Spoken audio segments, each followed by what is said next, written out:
Yang pertama yaitu terkait dengan peristiwa itu tentang penguasaan lahan parkir di RSUD Tangerang yang dilakukan oleh Ormas PP semenjak tahun 2017,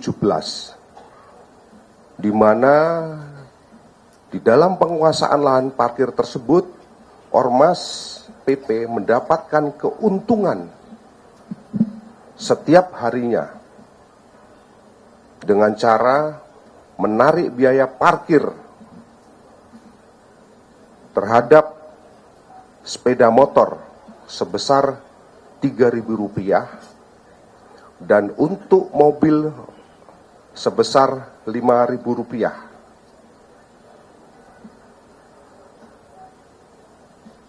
Kemudian pada tahun 2022 Pemda Tangerang Selatan telah memenangkan tender terhadap salah satu perusahaan untuk mengelola parkir tersebut. Namun, perusahaan pemenang tender ini tidak bisa mengelola parkir di rumah sakit daerah Tangerang Selatan tersebut karena dihalang-halangi, diintimidasi, bahkan selalu terjadi bentrokan ketika pihak perusahaan akan memasang alat parkir atau palang parkir atau gate otomatis, sehingga terjadi keributan. Rekan-rekan sekalian, akibat perbuatan tersebut,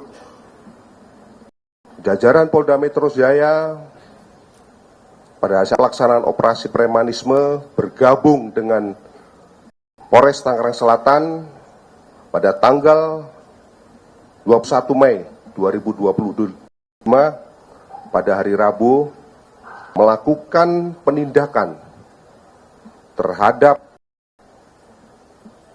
premanisme yang terjadi di rumah sakit daerah tersebut, yang terjadi di rumah sakit daerah Tangerang Selatan, di mana di dalam langkah penindakan tersebut berhasil mengamankan kurang lebih sebanyak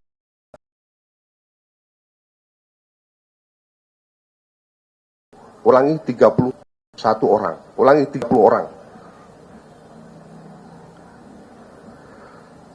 Selanjutnya pada kesempatan yang baik ini, kami sampaikan kronologis kejadian penguasaan lahan daripada Ormas PP tersebut. Bahwa tahun 2017, Ormas PP telah menduduki lahan parkir milik RSUD Tangsel dan selalu mengutip biaya parkir kepada setiap kendaraan pengunjung yang masuk. Kemudian pada tahun 2023, vendor PT BCI yang ditetapkan sebagai mitra sewa terpilih berupaya untuk melakukan atau memasang daripada gate yang ada di areal RSUD tersebut. Kemudian PT BCI meminta kepada RSUD untuk membuat surat pemberitahuan kepada MPC PP agar tidak menguasai lahan parkir. Karena surat telah dikirim kepada Ketua MPC Tangerang tidak direspon, maka perwakilan PT BCI berinisiatif untuk menghampiri Ketua MPC Tangsel atas nama tersangka MR untuk meminta agar Ormas PP tidak lagi menguasai lahan parkir. Namun, tersangka MR mengatakan bahwa PP tidak mau meninggalkan lahan parkir di RSUD tersebut. Kemudian, pada bulan September 2023, PT BSI menunjuk tim kerja untuk memasang POS atau portal otomatis, dan pada saat akan melakukan pemasangan, tim pada saat bekerja mendapatkan intimidasi dari Ormas PP dengan cara mengancam akan membacok serta membakar mobil tim kerja yang berada di lokasi, sehingga tim kerja merasa takut dan tidak jadi melakukan pekerjaan. Keesokan harinya, BCI kembali memerintahkan tim kerja untuk melakukan pemasangan instalasi parkir. Namun, ternyata tim kerja kembali mendapatkan intimidasi dari Ormas PP berupa melakukan penganiayaan dengan cara menendang tim yang melakukan pekerjaan, sehingga mereka atau pekerja merasa takut dan meninggalkan lokasi.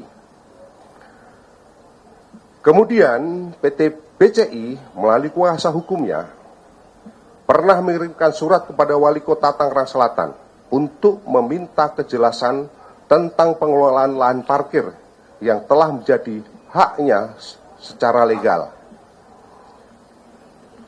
Kemudian pada tanggal 18 September 2023 diadakan rapat mediasi antara PT BCI dengan pengurus PP Tangsel di kantor Satpol PP Pemkot Tangsel.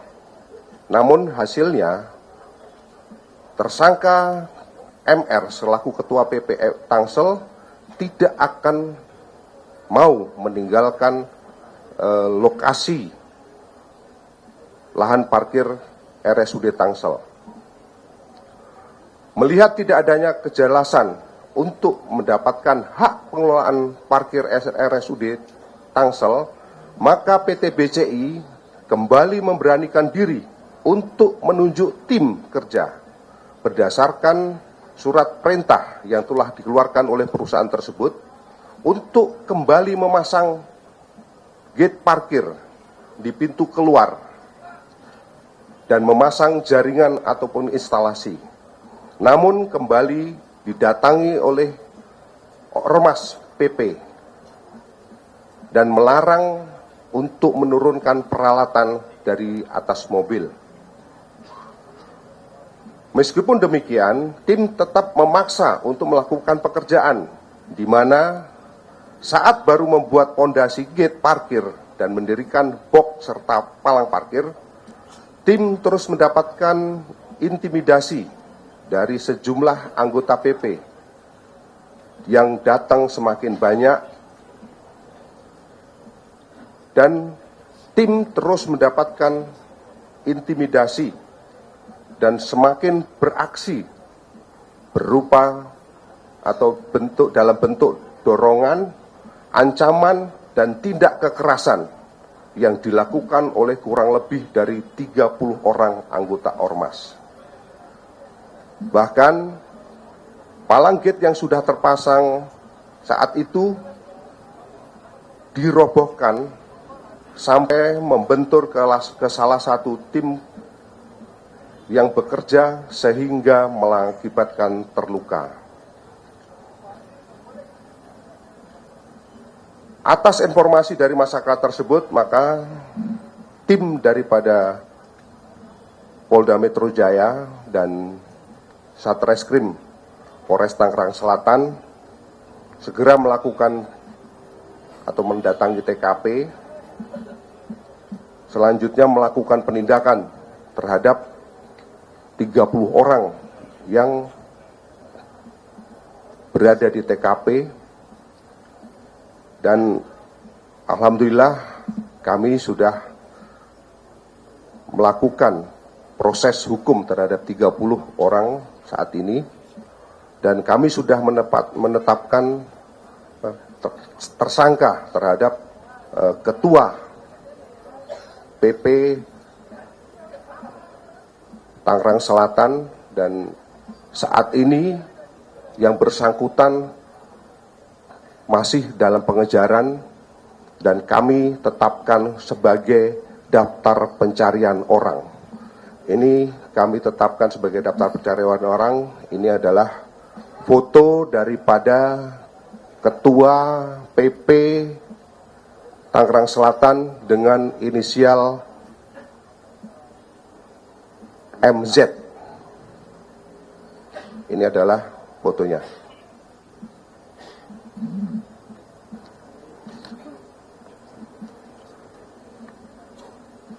Rekan-rekan sekalian, adapun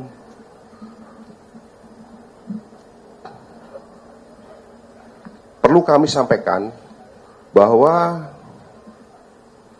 di dalam pengelolaan lahan parkir selama ini oleh Ormas PP, ya, mulai dari tahun 2017 sampai kemarin tanggal 21 Mei 2025, kami kemarin membuat penghitungan rata-rata jumlah kendaraan di dalam satu hari jenis roda 2 itu berkisar sekitar 600 lebih dalam satu hari. Sedangkan untuk kendaraan roda 2 itu kami mencoba hitung dalam satu hari bisa lebih dari 170 kendaraan. Jadi dengan estimasi penarikan tiket sepeda motor apabila untuk roda 2 dengan tiket ditarik 3.000 dan roda 4 5.000, maka dalam satu hari kurang lebih bisa mendapatkan uang parkir lebih dari 2.700 atau hampir 2.800 rupiah. Sehingga di dalam satu hari, apabila kita akumulasi selama 1 tahun, ini bisa mencapai angka lebih dari 1 miliar. Dan ini sudah berlangsung dari tahun 2017.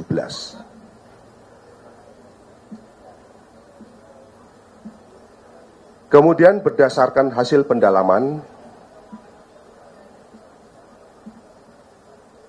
kalau kita hitung dari 2017 sampai sekarang, ya kurang lebih sudah dapat mungkin lebih dari 7 miliar lebih hasil yang diperoleh dari mengelola parkir di rumah sakit RSUD Tangsel.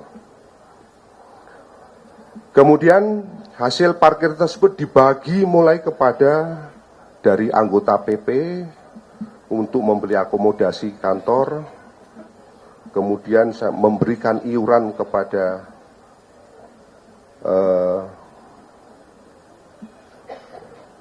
organisasi, kemudian memberikan iuran, memberikan jatah kepada ketua PP,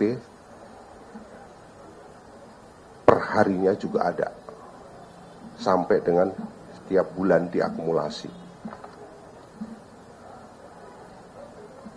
Kemudian terhadap para tersangka, ini kami jerat dengan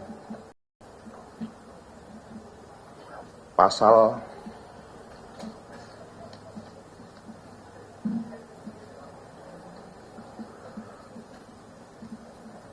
170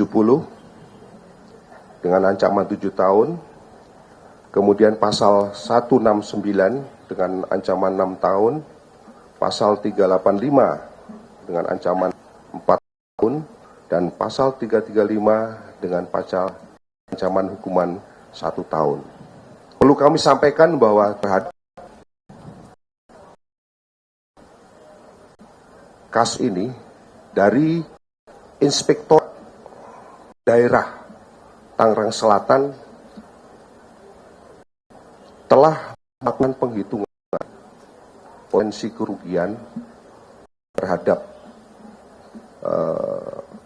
mas daerah yang bisa atau utang yang seharusnya masuk ke kas daerah itu sudah dihitung dari Inspektorat Daerah itu kurang lebih harusnya bisa disetor ke kas daerah sekitar 5 miliar. Ini sebagai tambahan, ini kasus yang terjadi di Tangerang Selatan.